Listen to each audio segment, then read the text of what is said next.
You try to contain it, but you can't contain it because it's not containable. And it starts to seep through your pores. You just start to, you have to say something. So,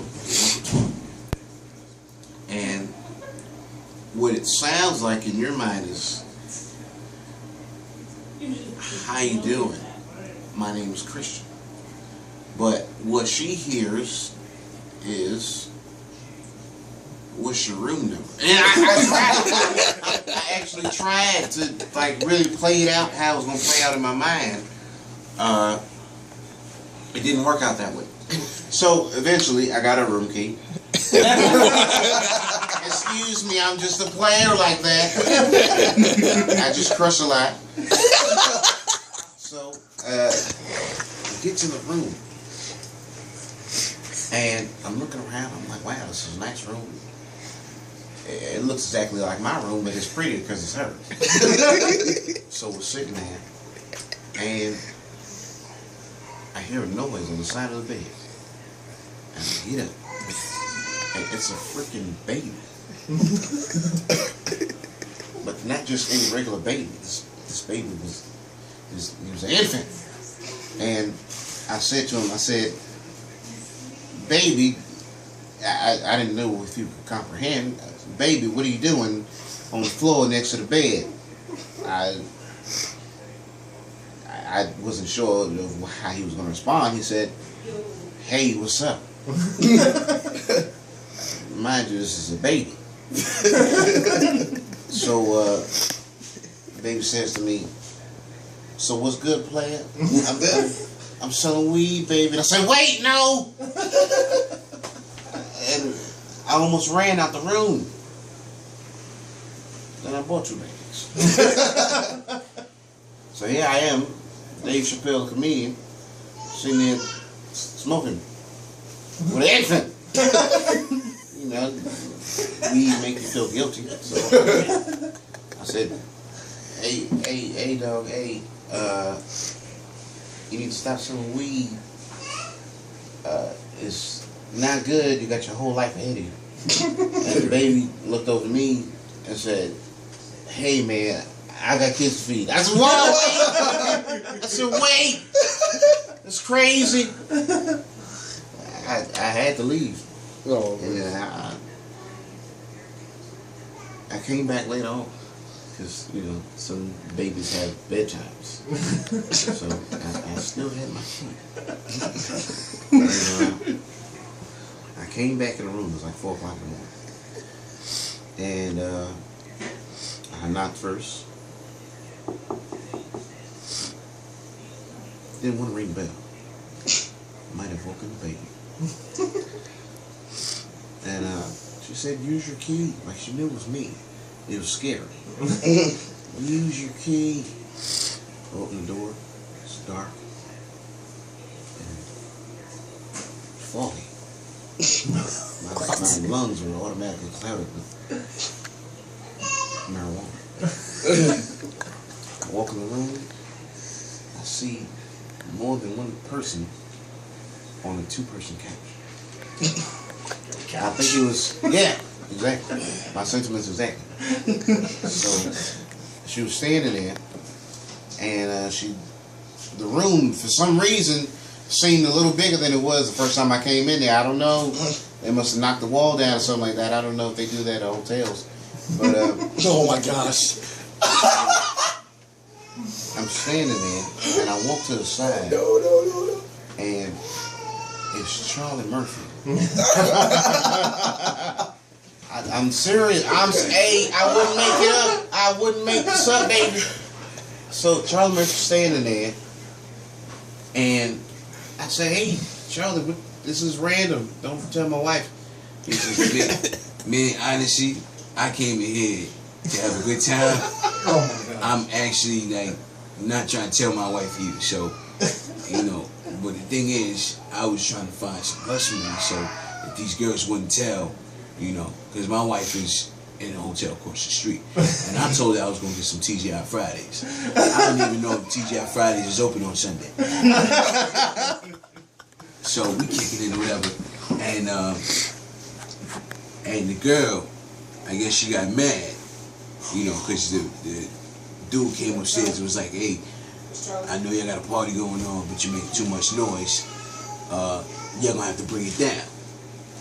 And he said, there's too many people on that couch. Now, my thing is, if you got a couch in a hotel room and you paying for the hotel, it don't matter who's sitting on the couch. There'll be 100,000 people sitting on the couch. You pay for it. So the girl, she just decides to get all crazy in front of his face, and she just gets her old Rick James with it. Man, freak your couch! Like magic! They should have never gave this hotel money! It was crazy. It was one of the wildest experiences I've ever seen. It was crazy. It's crazy. But then we standing there, and out of nowhere, Madea walks in. Oh no. Madea walks in, and she got on the same Skittle dress, like she wears that regularly. It's not like just for the movie. Like she really, I said, hey Tyler, what's going on? You in costume? And he slapped me. He said, who's Tyler? I'm mud to the damn deer. Like, you know, this slogan. So we sitting there and I'm talking to Dave, and Madea just decides to turn up for no reason. Okay. We sitting there and I forgot what song came on. It was something old. And Madea puts out, oh, hallelujah in here. We about to set it off in here. Hallelujah. We about to get crunk in here. We about to get crunk. Somebody give me a 40. You got 40s downstairs? You ain't got no 40s downstairs? I mean, I got some type of alcoholic beverage in here. You ain't got okay, give me 2 Cokes. 2 Cokes in a smile. Hallelujah. We about to turn up. That's what I say. Turn up. Hallelujah. Come on, we got to get this thing started because I got church in the morning. This whole setting was amazing. It was serious. So after that, me and Dave, we decided that we was gonna go and get a real drink. We get to a red light. Dave has this thing with fast cars. I'd rather go slow. That's just kind of man I am. Dave, we get to the light, and a car pulls up beside me. GTA, not the Grand Theft Auto. Sitting there, and Dave looks over at me. Says, Charlie, I'm gonna race him. I said, Dave, why are you talking like that? It's no, if you want to race, but the thing about it, I wanted to be like, no, stop, don't race him. But he was high, so only thing that came out was, well, sometimes you gotta race, Dave.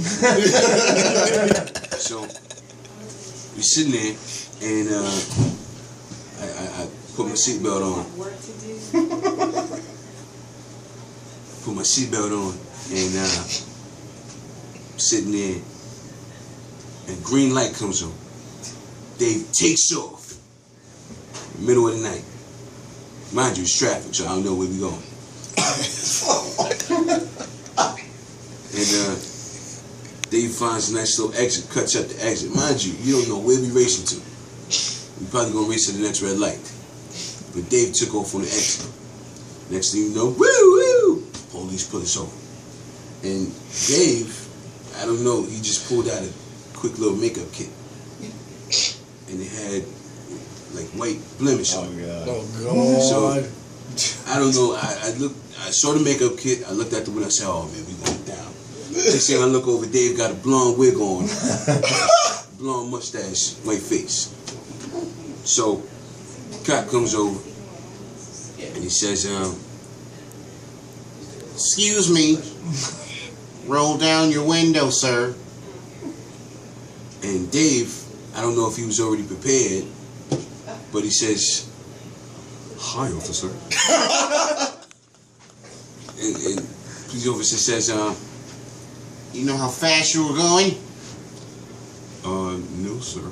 I'm not aware of speed limit around here. I'm not from here.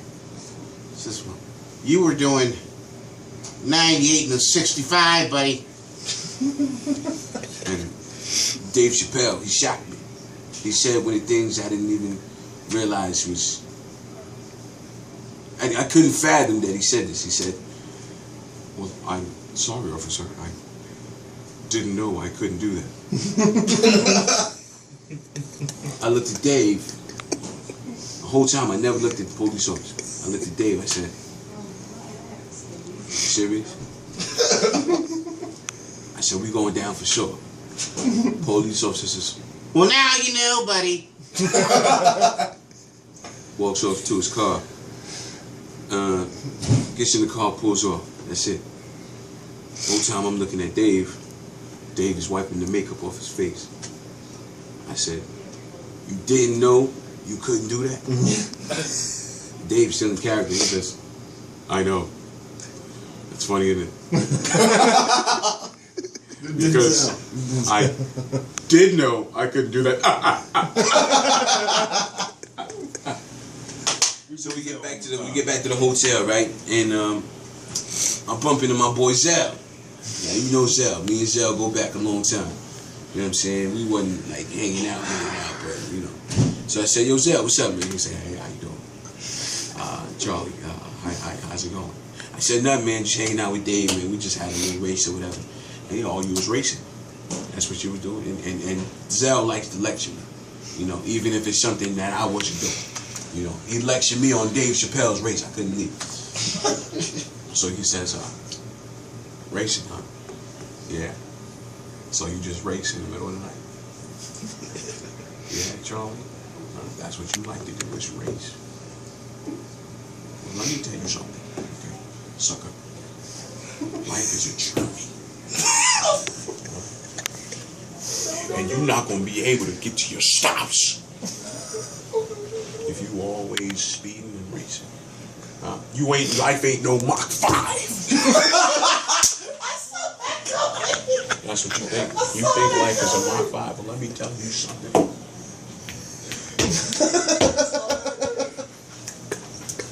You won't spend your whole life racing up a hill.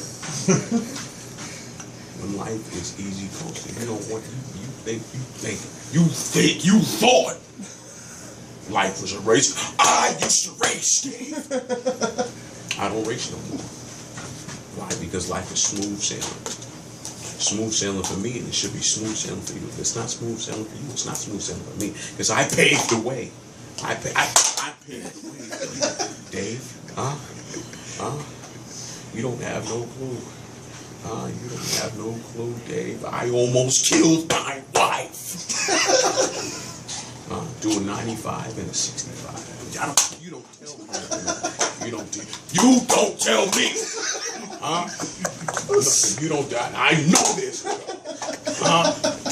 They're gonna keep giving me cups.